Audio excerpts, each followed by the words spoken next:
আল্লাহ তাআলার নবী মহিলাদের ভিতরে নবী দেন নাই। আল্লাহ তাআলা যত নবী দান করেছেন পুরুষদেরকে আল্লাহ তাআলা নবী বানাইছেন। নবীদের অলৌকিক অলৌকিক ঘটনা আছে, কিন্তু তিনটা দল অলির ঘটনা আল্লাহ তাআলা তিন প্রকারের অলির কারামত আল্লাহ তাআলা কোরআনে বর্ণনা করেছে। তিন প্রকারের অলিদের ভিতরে একজন অলি হলো নেককার মহিলা হযরত মরিয়ম আলাইহিস সালাম।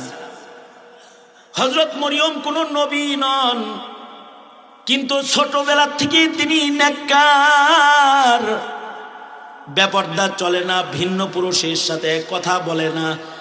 মায় তারে মসজিদের জন্য মান্নত মানছে, দিনের জন্য মান্নত মানছে। তো মসজিদের ইমাম হলেন হযরত জাকারিয়া। আর হযরত জাকারিয়া যেহেতু খালু, তিনি হযরত মরিয়মকে দেখাশোনা করেন। মসজিদুল আকসার পাশের এক কামরার ভেতরে তিনি শুধু ইবাদত করেন। তাহেরা, জাহেদা, আবেদা, কানেতা, সালেহা, মুমিনা, আশেকা। নবী না, কিন্তু মুসলমানের যত গুণ আছে সব গুণ এ মহিলার ভিতরে আছে। মহান আল্লাহ দুনিয়াতে অলৌকিকত্ব তার দ্বারাই প্রকাশ করেছেন। নবীদের দ্বারাই যদি কোনো অলৌকিকত্ব দুনিয়ায় প্রকাশ পায় সেটাকে মুআজিজা বলা হয়, কিন্তু অলির দ্বারাই যদি কোনো অলৌকিকত্ব প্রকাশ পায় যেটা সাধারণ মানুষের জন্য হয় না, এমনটি যদি কারোর জন্য হয় সেটাকে কারামত বলা হয়। হযরত মরিয়ম ঘরের ভেতরে একা একা থাকেন।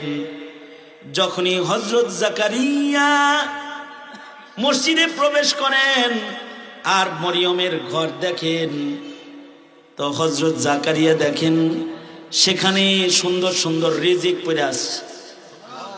এমন এমন বেমৌসুমি ফল আল্লাহ তাআলা দান করেন।